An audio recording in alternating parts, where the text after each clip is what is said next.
Romanos 2, 21 a 24.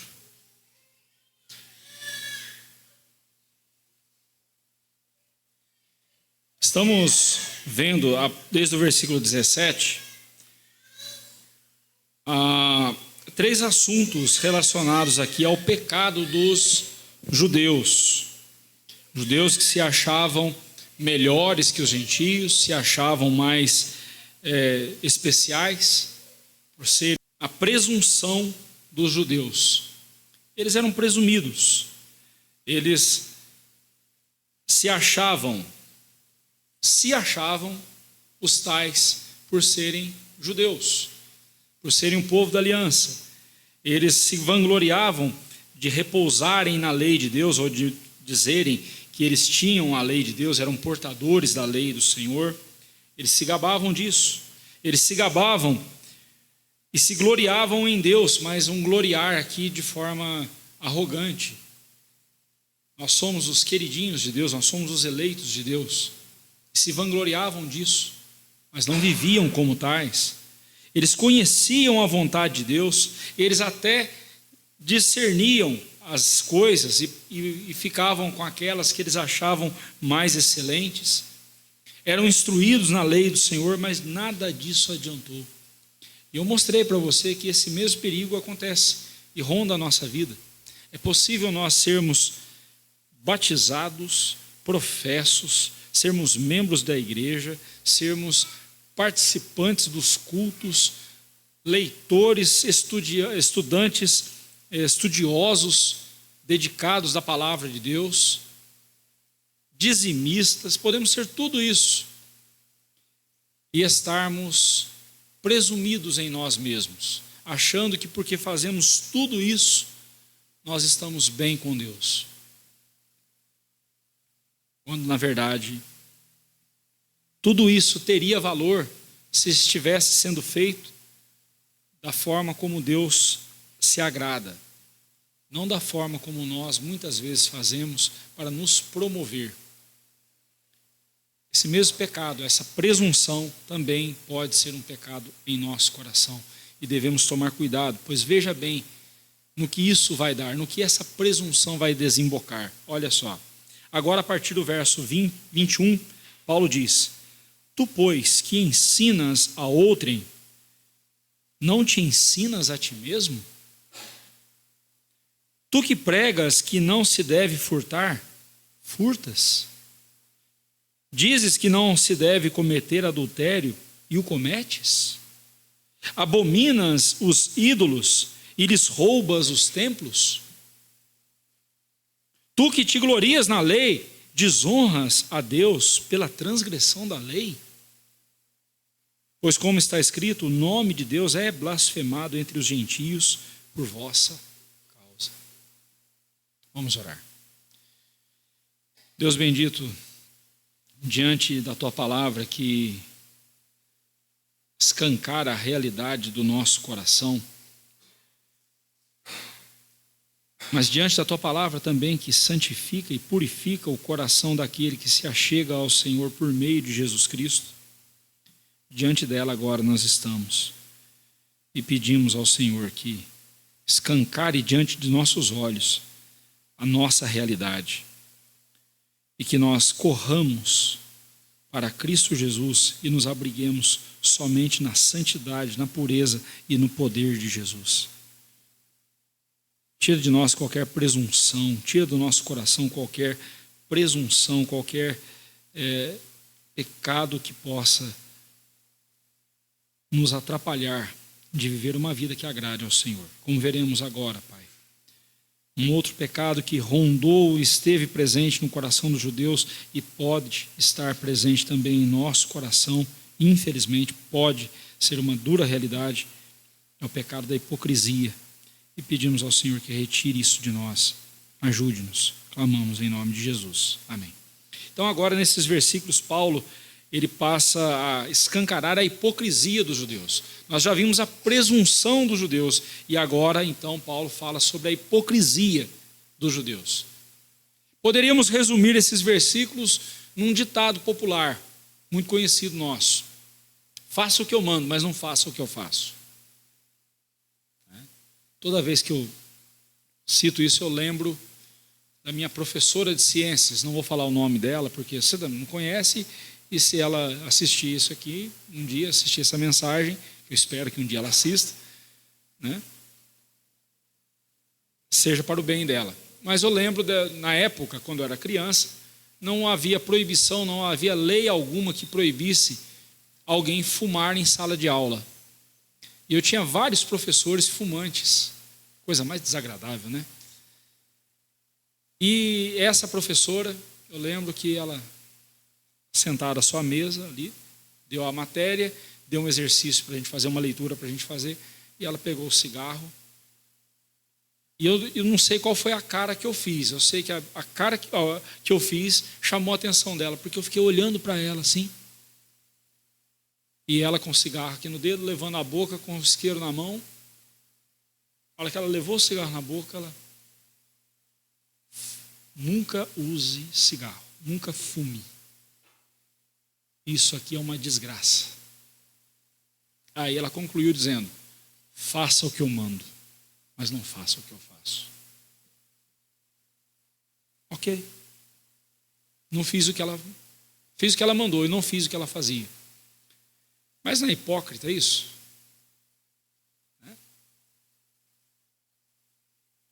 É uma espécie de hipocrisia tão estranha, que é uma hipocrisia consigo mesmo. Eu estou sendo hipócrita para comigo mesmo. Sei lá, eu não quero nem ficar pensando muito nisso. Eu sei que isso se aplica bem ao que Paulo está dizendo aqui para os judeus. E essa pergunta que ele faz no versículo 21, essa primeira pergunta: tu, pois, que ensinas a outrem, não te ensinas a ti mesmo? Ela faz parte dos versículos anteriores. Ela fecha os versículos anteriores, mas também abre os próximos versículos. Então é aquele elo, né, juntando as partes ali. Então, por isso que nós deixamos, porque já que nós trataremos das perguntas que ele faz agora, então nós deixamos essa pergunta para o bloco das perguntas. Mas ela encerra toda aquela presunção que os judeus tinham. Eles se achavam, tudo isso que está descrito no versículo 17 a 20, Paulo termina dizendo assim: tu, pois, que ensinas a outrem, não te ensinas a ti mesmo? E soa até redundante, né? Para o pessoal que é especialista na língua portuguesa, não precisaria de tanto pronome assim, né? Tu, pois, que ensinas a outrem, não te ensinas a ti mesmo, né? Podia ter tirado esse primeiro T ali, né? Tu, pois, que ensinas a outrem, não ensinas a ti mesmo? Mas a ênfase aqui é muito maior quando você usa o pronome. Tu, pois, que ensinas a outrem, não te ensinas a ti mesmo. O primeiro professor do seu coração, sabe quem é? Você mesmo. Primeiro professor. Você ensinou seu bebezinho a fazer birra? Você deu aula para ela de birra? Agora eu vou dar uma lição. Lição 1 de birra. Não. Mas ele aprendeu rapidinho, que é só chorar, você atende. E eu não estou dizendo que ele está errado. Quem não chora não mama, né? E como ele não sabe falar ainda, então é o choro, ele se expressa através do choro, não tem nada de errado nisso. Mas é impressionante como que nós somos os professores do nosso coração. E o que você tem ensinado para o seu coração? O que o seu coração tem aprendido com você? Eu sei que é meio estranha essa pergunta, né? Porque eu ajo de acordo com o meu coração, e o meu coração responde de acordo com... O meu coração sou eu. Na Bíblia, coração não é a sede das emoções. Coração é o ser, é o ser humano. É o seu eu. Com que você tem ensinado o seu coração? Qual é a cartilha que você usa para disciplinar o seu coração, para ensinar o beabá da vida para o seu coração? Tu, pois, que ensinas a outrem, não te ensinas a ti mesmo. Você está ensinando os outros o caminho do céu, mas você não anda nesse caminho. Você está ensinando a verdade, mas você não pratica a verdade. E Paulo toca exatamente no ponto aqui. Tu, pois. É a continuação do versículo 17. Se, porém, tu. Na língua portuguesa a gente chamaria o versículo 17 de prótase. E o tu, pois, no versículo 21, a gente chama de apódose. Aí você pergunta para a irmã Bernadette, é professora de português, ela explica melhor para você o que é prótase e o que é apódose. Né? Apódose. Né? Pergunta para ela que ela te explica melhor. Um vem depois do outro, só isso, do jeito que está aqui. Então, quando ele fala, tu, pois, que ensinas a outrem, Paulo está dizendo o seguinte: você que bate no peito e se gaba de ser judeu, de repousar na lei, de gloriar-se em Deus, de conhecer a vontade de Deus, de aprovar as coisas excelentes, de que és instruído na lei, persuadido de que és guia de cegos e luz dos que se encontram em trevas, instrutor de crianças, mestre de crianças, instrutor de ignorantes, mestre de crianças. Você que se gaba de ser tudo isso, você está ensinando todo mundo, mas você não ensina a si mesmo. Você já pregou o evangelho essa semana para quantas pessoas? Você pregou o evangelho para alguém essa semana? Sim, pastor, eu preguei para algumas pessoas. Que bom. E para você mesmo, você pregou o evangelho? Você pregou o evangelho para você mesmo? Como assim? Como que eu prego o evangelho para mim mesmo? Quando você, diante de uma situação, você tem a sua vontade e a vontade de Deus. E aí então, você diz para o seu coração, não a minha vontade, mas a vontade de Deus. Porque a vontade de Deus é assim, assim, assim, assim. Deus quer que eu faça desse jeito. Você está pregando o evangelho para você mesmo. Essa semana, quantas vezes você se viu como um miserável pecador, que sem a graça de Deus você não consegue nem respirar? Essa semana, quantas vezes você olhou-se no espelho e disse assim: por que eu sou tão arrogante? Por que eu sou tão metido, tão soberbo? Se eu sou um pecador miserável, se Jesus Cristo não tivesse misericórdia de mim, eu estaria indo para o inferno. Por que eu fui tão arrogante com meu irmão aquele dia? Por que eu fui tão grosseiro com o porteiro do meu prédio? Com o caixa do supermercado? Por que eu fui desse jeito? Por que eu me vejo como tão melhor do que os outros?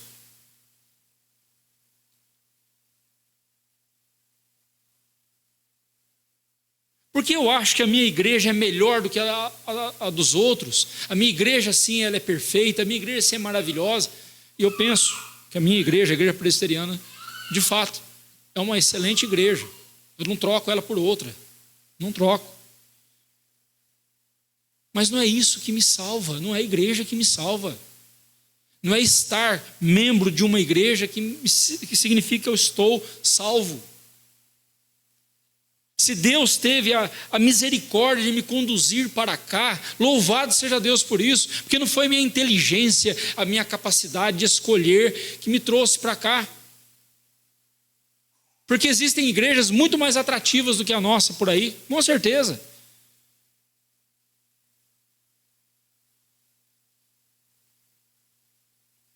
Tem igreja muito mais atrativa do que a nossa, não tenha dúvida disso. Os músicos não erram a entrada, os músicos não desafinam, a sonoplastia não fica dando microfonia, tudo funciona certinho. Mas você está aqui porque Deus trouxe você para cá. Foi Deus quem trouxe você aqui. Então, se você está aqui, Não é porque você é o suprassumo inteligente, não, foi porque Deus trouxe você, Ele teve misericórdia de você, teve misericórdia de mim, ao me congregar, ao me fazer congregar com um rebanho tão especial como o nosso. Mas não é merecimento nosso, não. Então, eu estou ensinando os outros, mas não estou ensinando a mim mesmo. E Paulo começa, então, ou melhor, ele continua fazendo perguntas para exemplificar o que seria esse ensinar a outros e não a si mesmo. E as perguntas que ele faz é, primeiro, tu que pregas que não se deve furtar, furtas? Como assim? Você vive dizendo que não deve roubar, mas está roubando? Você mesmo fala que é pecado roubar, mas só nega imposto? Dá o cano lá no imposto de renda? Quando te dão troco errado, troco a mais, você não devolve, fica quietinho? Ou quando você está no seu trabalho, se o seu chefe está por perto, você trabalha igual um leão. Ele sai de perto, você vira uma lesma. Fica ali enrolando, passando o tempo. Como assim? Isso é furtar. Quando você, marido, decide as coisas em casa e não conversa com a sua esposa, faz investimentos, faz sei lá o que, compra as coisas e não avisa a sua esposa, você não participou disso, é furto.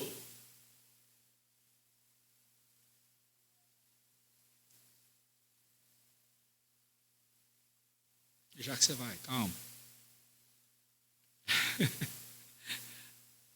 Tu, porém, que pregas que não se deve furtar, furtas, que dizes que não deve cometer adultério e o cometes.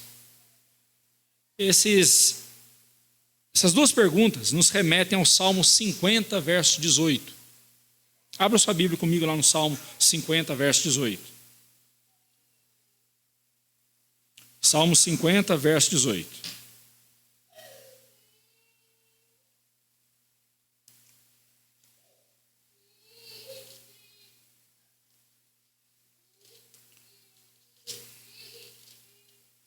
Diz assim a palavra de Deus: se vês um ladrão, tu te comprases nele. Você tem prazer em ver um ladrão. Tem muita gente aí que vai votar num. E aos adúlteros te associas. Repetindo: se vês um ladrão, tu te comprases nele. E aos adúlteros te associas. Então, esse versículo está se referindo, está evocando o Salmo 50, verso 18. Essa pergunta de Paulo.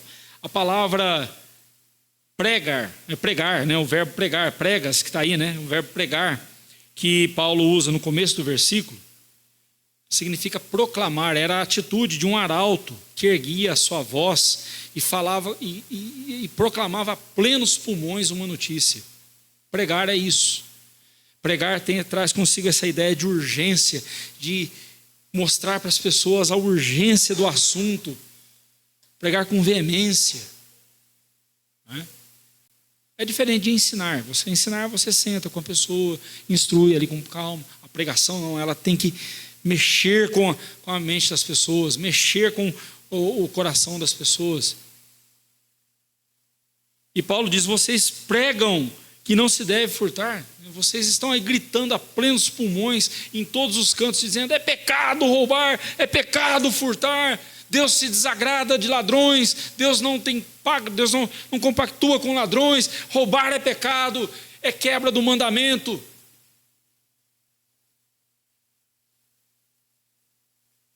Sexto mandamento, né? Não furtarás. Não, oitavo mandamento, não furtarás.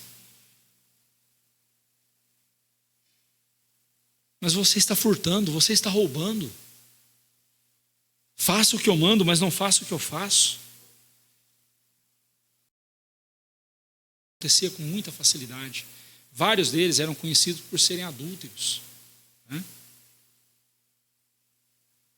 Matthew Henry, ele diz o seguinte: eles destruíam com as suas vidas o que construíam com a sua pregação. Tinha uma pregação linda, mas a vida deles destruía tudo o que eles pregavam. Martim Lutero vai um pouco mais além, ele diz assim, Calvino diz assim: mau conselheiro é aquele que, não aplicando a si mesmo o seu conselho, se contenta em aplicá-lo aos demais.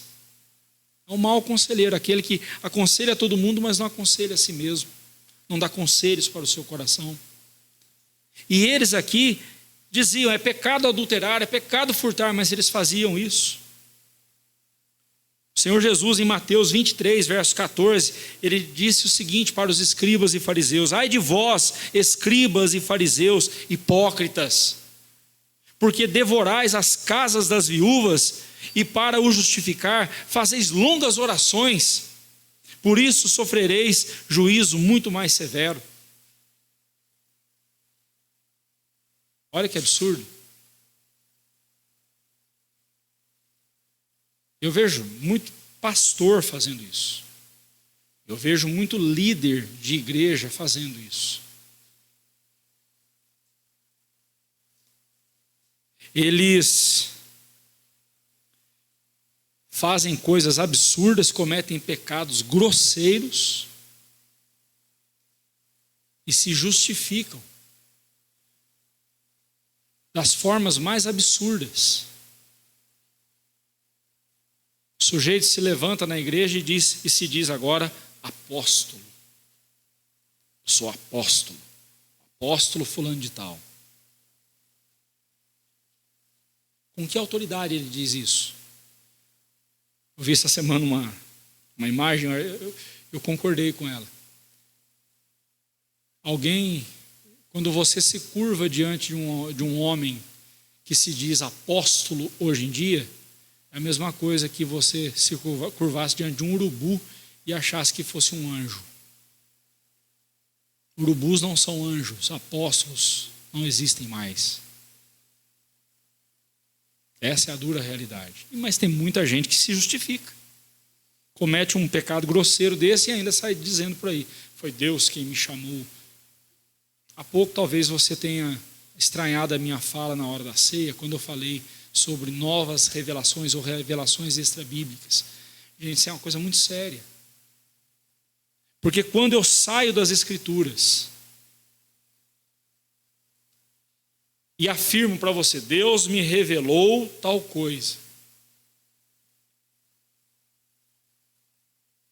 como que você pode medir se a minha fala é verdadeira ou não? Se Deus falou comigo diretamente, como é que você pode me rebater se eu estiver fazendo uma coisa errada? Não, mas foi Deus que falou com ele. Não foi. Por isso que nós temos a Bíblia em nossas mãos. Sabe por quê? Porque ela é para todo mundo, ela é a revelação de Deus para todos. Então, se eu venho com alguma prática estranha e você vem com a Bíblia e me mostra que eu estou errado, eu vou deixar de lado. Se eu venho com um ensino fora do que as Escrituras dizem, então você vai me mostrar e eu vou deixar de lado. Mas novas revelações, não. Revelações extrabíblicas, não. Quem é que vai julgar? Quem é que vai julgar o que o apóstolo fulano de tal está dizendo? Ninguém. E assim peca não só o arrogante que se diz apóstolo, como toda a igreja que segue o apostolo. Né? Ele é o apóstolo, a igreja é o apostolo que segue junto. Paremos com isso, irmãos. Nós devemos tomar cuidado e seguir o que a Bíblia diz. Paulo continua. A quarta pergunta que ele faz: abominas os ídolos e lhes roubas os templos? Algumas versões trazem em forma de pergunta, outras trazem em forma de afirmação, então não dá para a gente saber exatamente, né? Mas a nossa aqui é em forma de pergunta e eu vou manter assim: abominas os ídolos e lhes roubas os templos? Bem, Essa pergunta nos lembra uma outra pergunta que é feita lá no profeta Malaquias, no capítulo 3, versículo 8 e 9. Abra sua Bíblia comigo lá. Malaquias é o último livro do Antigo Testamento. Não sei se vai te ajudar muito, mas vai lá. Você achou Mateus, é só voltar um pouquinho que você acha Malaquias. Malaquias 3, 8 e 9. Diz assim: roubará o homem a Deus? Todavia vós me roubais e dizeis: em que te roubamos? Nos dízimos e nas ofertas. Com maldição sois amaldiçoados, porque a mim me roubais, vós, a nação toda. Mas espera aí, pastor. Paulo está falando aqui de templos pagãos sendo roubados. Malaquias está falando do templo do Senhor, sim, é verdade. Então, ainda que uma passagem lembre a outra, Malaquias 3, 8 e 9 não é o assunto que Paulo está trazendo aqui agora, no verso 22. Se você for lá em Deuteronômio, capítulo 7, verso 25 e 26, você vai ver uma proibição de Deus proibindo pegar coisas de templos pagãos, pegar objetos de templos pagãos. Isso é expressamente proibido na lei de Deus. E se você vai para Atos capítulo 19, verso 37, você vai ver ali uma situação que aconteceu com o apóstolo Paulo, na cidade de Éfeso, quando ele foi defendido, ou melhor, quando Paulo defendeu, foi defendido pelo escrivão da cidade, o escrivão ali defendeu o apóstolo Paulo. Paulo estava sendo acusado de estar profanando os templos pagãos, o templo da deusa Diana, e então o escrivão da cidade defendeu Paulo dessa acusação. Ele não furtou nada no templo. Então, com base nisso, John Murray, ele diz o seguinte: podemos então supor que os judeus não estavam imunes a tal erro. Era possível, sim, que os judeus roubassem dos templos pagãos, embora nós não tenhamos nenhum registro histórico disso, nenhum registro bíblico disso, apenas essas passagens que, por dedução, nós podemos afirmar isso. Então, quando Paulo acusa os judeus de roubar os templos pagãos aos quais eles abominavam os ídolos, dos quais eles abominavam os ídolos, Paulo então não estava aqui com uma dedução ou imaginando ou fazendo uma ilação qualquer. Não, aqui ele estava falando com base num fato, em coisas que aconteciam.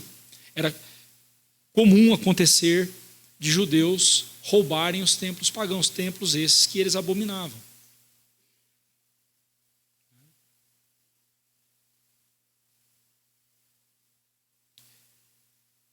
Tudo isso escancara a hipocrisia dos judeus, mas agora, de forma ainda mais clara, no verso 23, Paulo diz: tu te glorias na lei, tu que te glorias na lei, desonras a Deus pela transgressão da lei? Isso aqui é coisa que muitos crentes cometem, é pecado que muitos de nós cometemos, que muitas vezes nós cometemos. Nos gloriamos de ser presbiterianos, nos gloriamos de ser evangélicos, nos gloriamos de ser reformados, nos gloriamos de ser salvos em Cristo Jesus, mas não de forma correta. Não tem nada de errado eu me gloriar de ser o que eu sou, não tem nada de errado nisso, de eu me gloriar de ser salvo em Cristo Jesus. Não tem nada de errado eu me gloriar, de eu louvar a Deus e bendizer a Deus e dizer para as pessoas: eu sou muito feliz por ser salvo em Cristo Jesus, por ser crente em Cristo Jesus, por ser presbiteriano, por ser reformado. Não tem nada de errado nisso. O problema é a motivação com a qual eu faço isso. Quando a minha motivação é de vanglória, é de arrogância, é de mostrar quão maravilhoso eu sou eu estou roubando a glória que é de Deus. Eu estou tomando para mim uma glória que pertence somente ao Senhor. E aqui o apóstolo Paulo nos mostra a íntima relação que há entre a lei de Deus e a pessoa de Deus. Como é que eu amo a Deus? Disse Jesus, se eu obedeço à lei dele, se eu obedeço os mandamentos dele. Como é que eu desonro a Deus? Se eu desobedeço aos mandamentos do Senhor, se eu não cumpro os mandamentos do Senhor.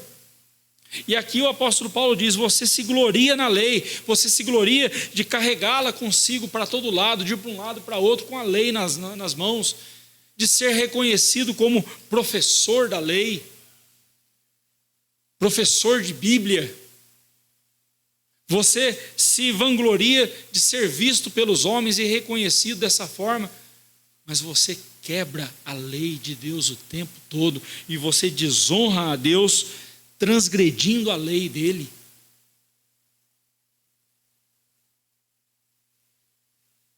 Como? Você é um hipócrita. Eles se vangloriavam de serem os portadores da lei, quando na verdade eles eram transgressores da lei. Ser um portador transgressor não tem vantagem alguma. Pelo contrário, só agrava ainda mais a minha condenação. Ser um portador obediente é aquilo que Paulo já falou, de sermos não meros ouvintes, mas praticantes da palavra de Deus. E ele já disse isso, nós já vimos isso lá no versículo 13, porque os simples ouvidores da lei não são justos diante de Deus, mas os que praticam a lei hão de ser justificados. Você é um portador transgressor?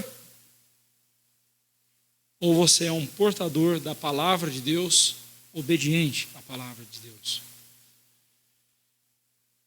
O resultado dessa vanglória, longe de ser algo que honrasse a Deus, como atesta o próximo versículo, o último versículo, está muito longe de ser algo que agrada a Deus, é algo que desonra ao Senhor. Diz assim o verso 24, pois como está escrito, o nome de Deus é blasfemado entre os gentios por vossa causa. Em Isaías capítulo 52, verso 5, se você quiser abrir a sua Bíblia, Isaías 52, 5, diz, agora que te farei, que farei eu aqui, diz o Senhor, visto ter sido o meu povo levado sem preço, os seus tiranos sobre ele dão uivos, diz o Senhor, e o meu nome é blasfemado incessantemente todo dia. Bem, para a gente entender o que está acontecendo aqui, o povo de Deus foi levado para o cativeiro por causa da idolatria. O povo abandonou Deus e caiu na idolatria. E Deus pesou a mão sobre o seu povo, mandando-os para o cativeiro.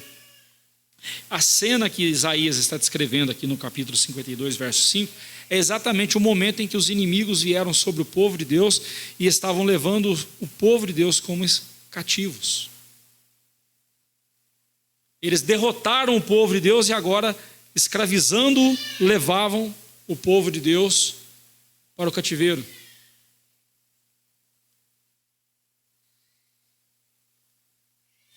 E Deus pergunta, que farei eu aqui? Diz o Senhor. O que eu estou fazendo aqui?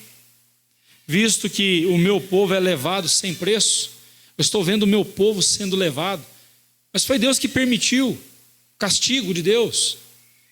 Isso é para mostrar para nós que Deus não tem prazer em punir os seus filhos, Deus não tem prazer em castigar-nos.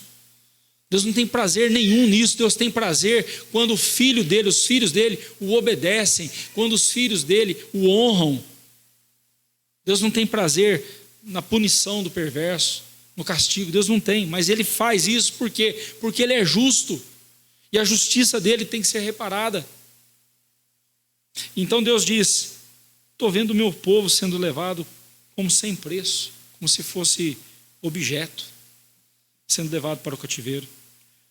Os seus tiranos dão uivos, gritam, uivam, como se fossem lobos vorazes. Vaiam.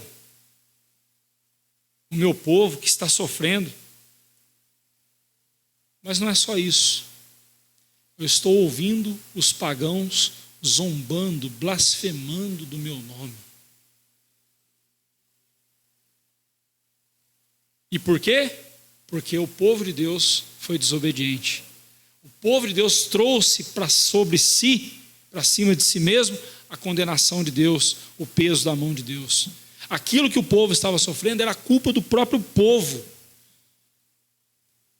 E o nome de Deus estava sendo blasfemado, zombado, achincalhado pelos ímpios por culpa do pecado do seu povo. A conduta do povo de Deus fez com que os incrédulos tivessem motivos para zombarem de Deus.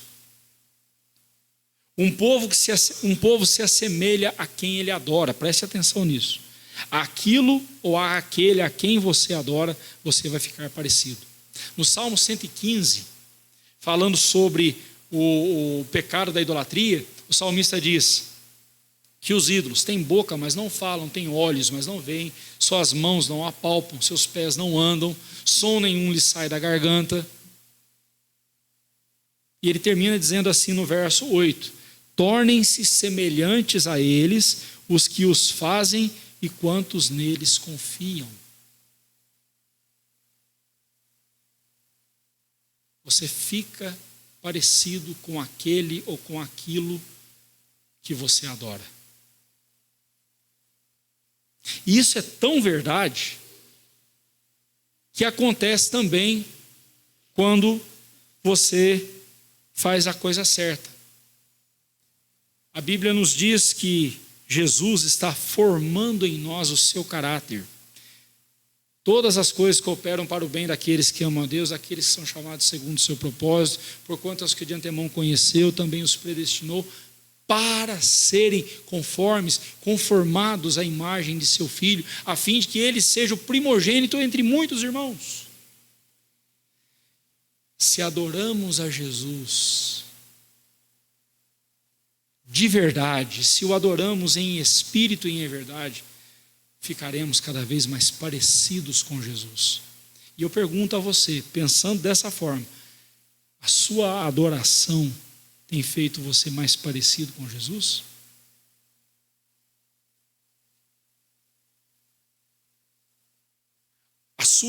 A sua prática de adorar a Deus, o culto que você rende ao Senhor, a adoração que você presta a Deus aqui na igreja, ou na sua casa com a sua família, ou na sua vida particular, está fazendo você mais parecido com o Senhor Jesus? Se é verdade que o idólatra se torna parecido com o seu ídolo, também é verdade que o adorador verdadeiro se torna parecido com o Senhor Jesus.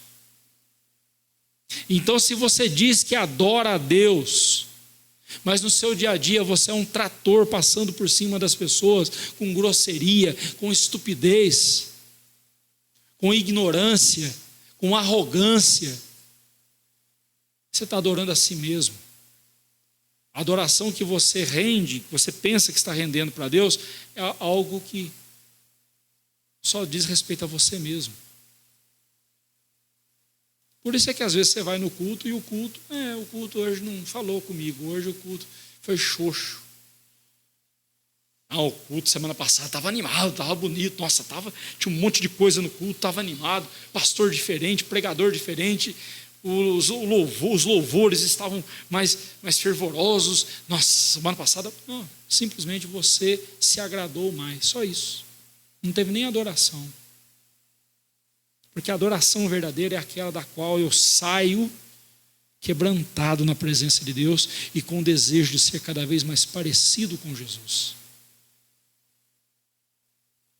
A adoração verdadeira é aquela que, quando eu saio da presença de Deus, eu vejo quanta coisa errada tem na minha vida e precisa ser mudado urgentemente, mas eu não tenho poder para isso. Eu preciso do poder de Jesus, eu preciso do poder do Espírito Santo para mudar isso na minha vida.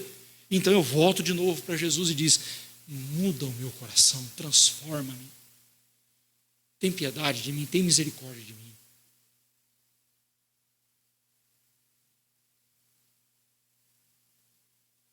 A adoração verdadeira é aquela da qual você sai abençoado e não bençoado. Porque tem culto que você sai abençoado, né? Pula, dança, grita e sai parecendo uma aula de aeróbica na academia. Culto verdadeiro você sai abençoado e não bençoado. Culto verdadeiro é quando você sai com seu coração desejoso de parecer-se mais parecido cada vez mais com o Senhor Jesus. De ser identificado com o Senhor Jesus. Ao vê-los praticando furto, adultério, idolatria, os gentios diziam o seguinte: mas para que eu vou ser igual a eles? Para que eu vou seguir os judeus se eles condenam os pecados que eles praticam?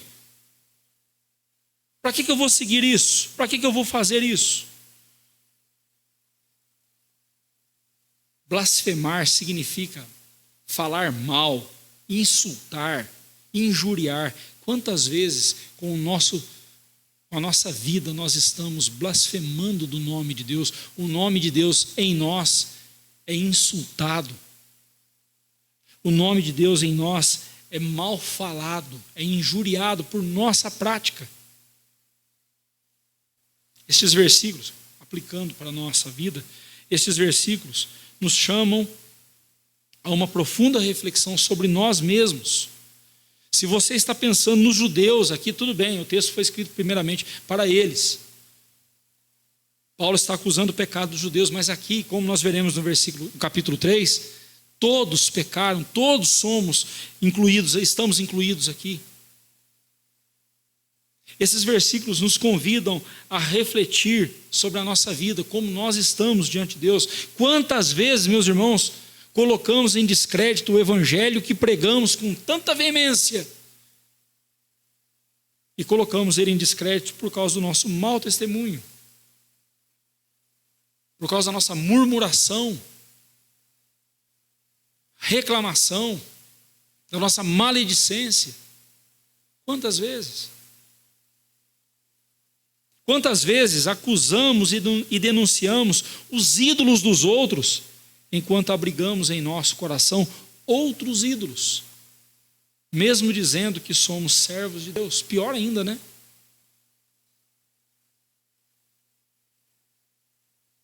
Marcelo, cuidado com esse ídolo no seu coração, Marcelo.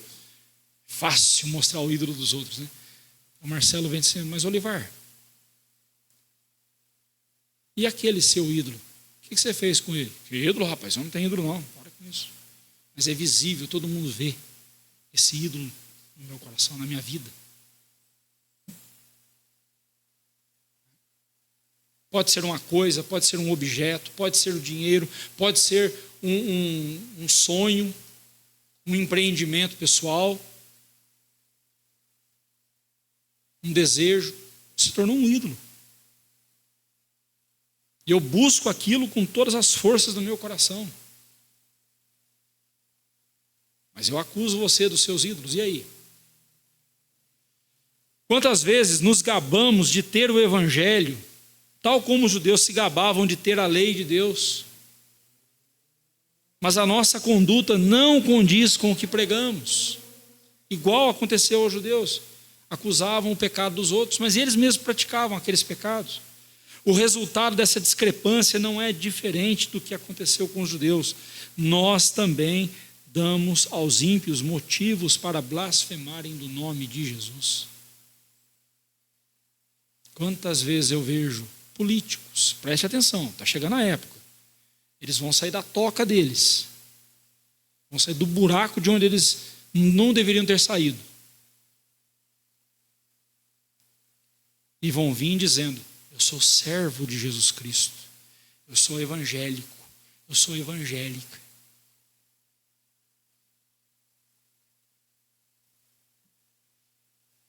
E você vai olhar para aquela carinha dela, né? Tão frágilzinha, tão dócilzinho, tão bonzinha, alegre, e você vai acreditar. Mas aquele desgraçado, aquela desgraçada é a favor de aborto, favor de práticas nefastas como o aborto, de poupar criminosos em nome de uma tal socialização. E toda vez que lobos são poupados, as ovelhas é que sofrem o prejuízo. Preste atenção, meu irmão. Políticos que vêm dizendo que o Estado é soberano e o Estado, inclusive, manda nos seus filhos, tem o direito de educar os seus filhos. Cuidado com esses políticos, não dê voto a eles, não dê atenção a eles. Seus filhos são responsabilidade sua. O Estado não tem que dizer para você o que você vai ensinar para o seu filho, não. O Estado não é Deus.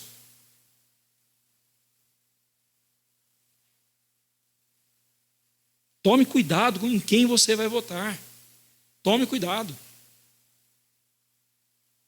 Preste atenção. Eu não vou dizer em quem que você deve votar, eu não vou fazer isso não. O voto é seu. Mas, por favor, não adianta você votar em políticos que vêm se vestindo de cristãos e depois um escândalo surge, o escândalo daqueles mais escabrosos.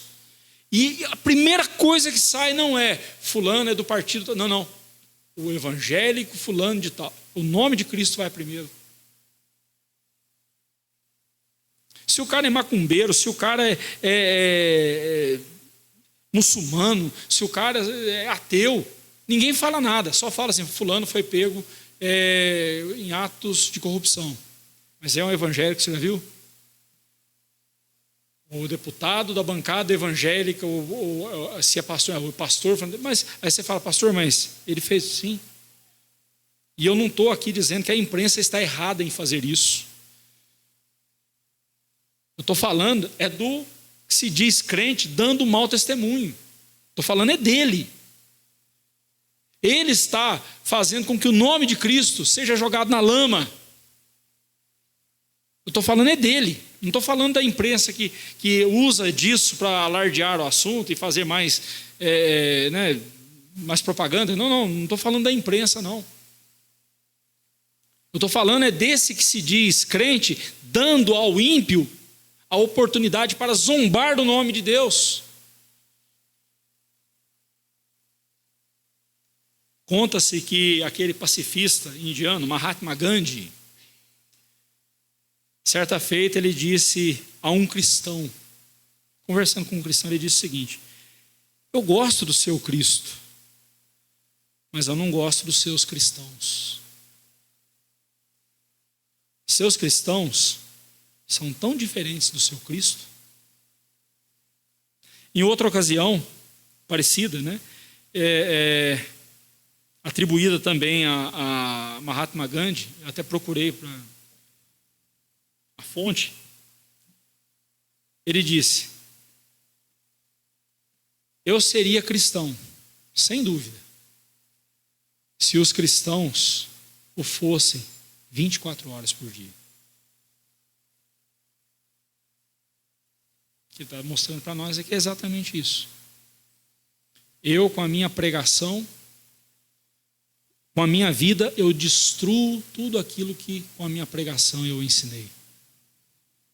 Você, com a sua vida, com o seu dia a dia, você põe por terra toda a pregação, todo o ensino.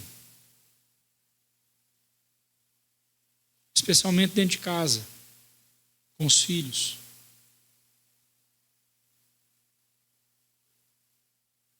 Especialmente dentro de casa. Aliás, o lugar mais difícil da gente ser crente é dentro de casa.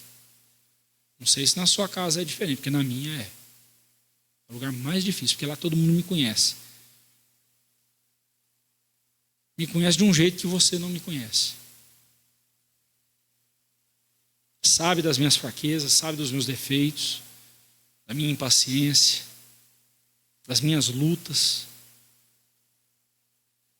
Dentro de casa, dentro da família, é o lugar mais difícil. Por isso que a prova, a principal prova para alguém ser um líder na Igreja de Cristo, um oficial da Igreja de Cristo, começa dentro da casa dele, é dentro de casa.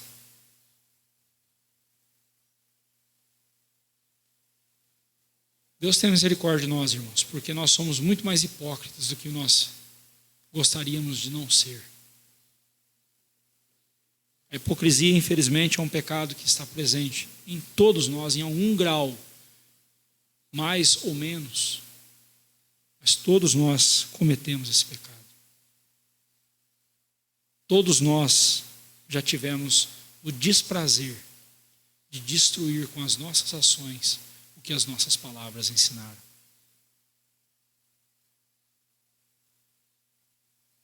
Mas na mesma proporção que você foi um tropeço, também se coloque à disposição de Deus e peça perdão a Deus, peça o poder de Deus na sua vida, para que quando você cometer um erro, você também seja um exemplo de como consertar, de como vencer um pecado, como resolver um pecado. Especialmente você pai, você mãe. Às vezes você fica naquela expectativa de ser o pai perfeito, a mãe perfeita, e quando você comete um erro diante de seus filhos, o seu castelo de areia se desmorona. Não. Seu filho apenas está vendo que você também é filho de um pai perfeito. Mas você também não é perfeito. Isso é bom, em certo sentido é bom, porque faz a gente ser humilde diante de Deus. Mas seja para os seus filhos um exemplo de crente.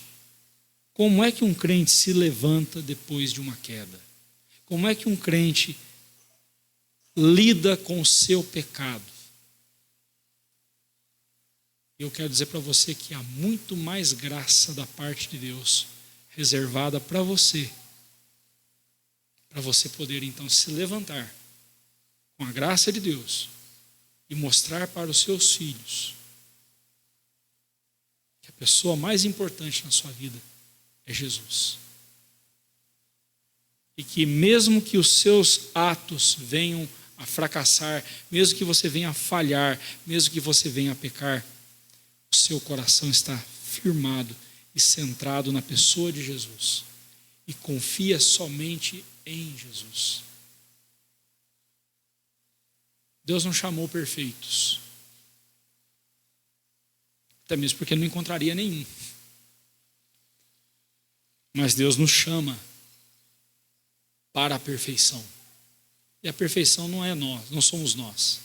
A perfeição não está em nós. A perfeição está em Jesus.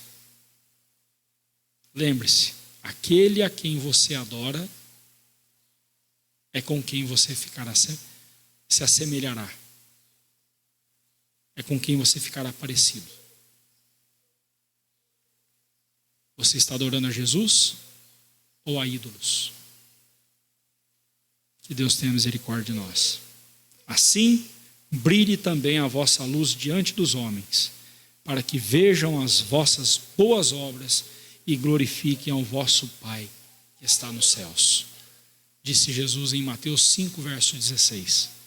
Brilhe a sua luz diante dos homens, para que vejam a vossa luz e glorifiquem ao vosso Pai que está nos céus.